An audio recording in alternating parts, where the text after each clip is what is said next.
बिस्मिल्लाहिर्रहमानिर्रहीम। Lesson number 17 में आज हम मद्दे लाजिम और मद्दे लीन लाजिम को डिटेल के साथ स्टेप वाइज मिसालों की मदद से खूब अच्छी तरह से समझेंगे, ताकि कुरान मजीद में जहाँ पर भी ये वाली मद्दात आएँ तो हमें फ़ौरन पता चल जाए कि ये मद्दात की कौन सी किस्म से तल्लक रखती है।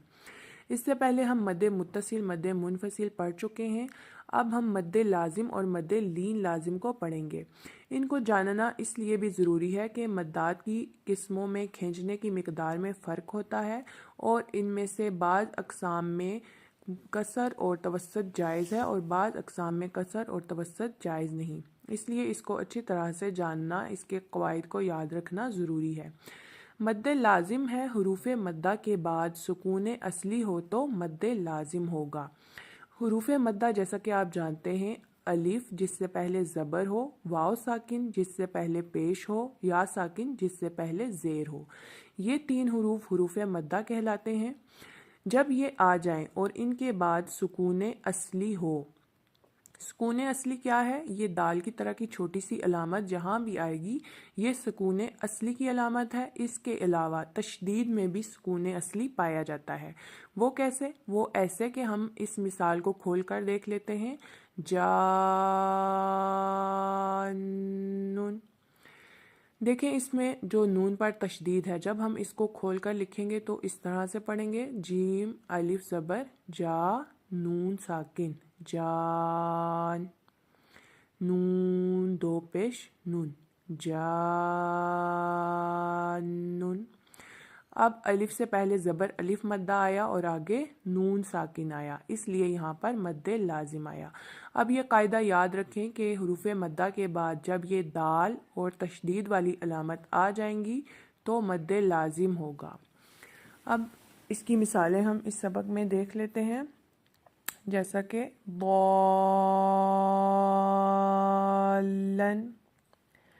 यहाँ पर अलिफ मद्दा है और आगे तशदीद है, इसलिए मद्दे लाजिम है। दाबतिन, अलिफ मद्दा है, बा के ऊपर तशदीद है, इसलिए मद्दे लाजिम है। आल आना, लाम के ऊपर दाल की तरह की अलामत सुकून असली है और अलिफ के ऊपर खड़ा ज़बर है जो हुरूफ़ मद्दा के कायम मकाम है, इसलिए यहाँ पर मद्दे लाजिम है। ज़करैनी, ज़ाल के ऊपर तशदीद है और पीछे खड़ा ज़बर है, इसलिए मद्दे लाजिम है। जानून, अलिफ मद्दा के बाद तशदीद है, इसलिए मद्दे लाजिम है। मुदहम्मतान,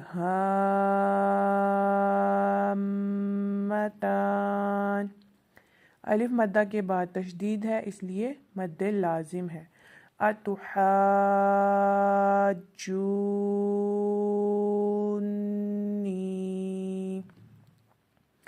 अलिफ मद्दा के बाद तशदीद है, इसलिए मद्दे लाजिम है और आगे वाव मद्दा के बाद भी तशदीद है, यहाँ पर भी मद्दे लाजिम है। काफ़तन, अलिफ मद्दा के बाद तशदीद है, इसलिए मद्दे लाजिम है। अल-हाक़्क़तु, क़ाफ़ आया, इसके ऊपर तशदीद है और पीछे अलिफ मद्दा है, इसलिए मद्दे लाजिम है। वस्साफ़ाती, फ़ा के ऊपर तशदीद है और पीछे खड़ा ज़बर है, इसलिए यहाँ पर मद्दे लाजिम है। हाजूका,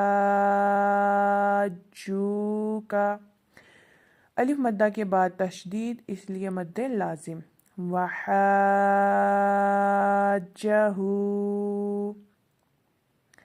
अलिफ मद्दा के बाद तशदीद, इसलिए यहाँ पर मद्दे लाजिम है। तहाद्दूना, दौद के ऊपर तशदीद, पीछे खड़ा ज़बर, इसलिए यहाँ पर मद्दे लाजिम हुआ। युहाद्दूना, दाल के ऊपर तशदीद, पीछे अलिफ मद्दा, इसलिए यहाँ पर मद्दे लाजिम हुआ। अयतमासा, सीन के ऊपर तशदीद, पीछे अलिफ मद्दा के बाद तशदीद, इसलिए यहाँ पर मद्दे लाजिम। अब हम मद्दे लीन लाजिम को देख लेते हैं। मद्दे लाजिम में आपने पढ़ा कि हुरूफ़ मद्दा के बाद सुकून असली आता है اور مد لین لازم میں حروف لین کے بعد سکون اصلی آتا ہے۔ حروف لین کون کون سے ہیں؟ اس کا سبق پیچھے قاعدے کے لیسنز میں بھی موجود ہے، اس کو بھی آپ جا کر دیکھ سکتے ہیں، اس کا لنک ڈسکرپشن میں بھی موجود ہے، وہاں سے جا کر آپ اس کلاس کو بھی اٹینڈ کر لیں تو آپ کو تفصیل کے ساتھ ڈیٹیل کے ساتھ سمجھ میں آ جائے گا۔ یہاں میں آپ کو تھوڑا سا بتا دیتی ہوں تاکہ اس قاعدے کو سمجھنے میں آسانی رہے۔ حروف لین دو ہیں، یا ساکن جس سے پہلے زبر ہو اور واو ساکن جس سے پہلے زبر ہو، یعنی یا اور واو ساکن سے پہلے زبر آئے تو یہ یا لین اور واو لین بنتے ہیں، جیسے با واو زبر باؤ، با یا زبر بائی، باؤ بائی، یہ حروف لین ہیں، واو لین اور یا لین۔ جب یہ آ جائیں کسی کلمے میں اور اس کے بعد یہ دال جیسی علامت یعنی سکون اصلی آ جائے تو مد لین لازم ہوگا۔ جیسا کہ یہ مد قرآن مجید میں بہت ہی کم استعمال ہوئی ہے، کبھی کبھی کہیں کہیں یہ آ جاتی ہے۔ یہاں پر اس قاعدے میں اس سبق میں ایک ہی مثال دی گئی ہے، میں آپ کو بتا دیتی ہوں، جیسا کہ عین، یہاں پر دیکھیں یا سے پہلے زبر ہے، یہ یا لین ہے، اور آگے نون کے اوپر دال کی جیسی چھوٹی سی علامت سکون اصلی ہے، اس لیے یہاں پر مد لین لازم ہے۔ اب آپ سوچیں گے کہ مد لازم اور مد لین لازم کو الگ الگ بیان کرنے کی کیا ضرورت تھی؟ تو اس میں یہ قاعدہ ہے کہ جو مد لازم اور مد لین لازم کو 3 الف یعنی 6 حرکات کے برابر کھینچ کر پڑھتے ہیں، کیونکہ تمام قراء کا اس پر اتفاق ہے، ان کو 6 حرکات کے برابر کھینچ کر پڑھا جاتا ہے۔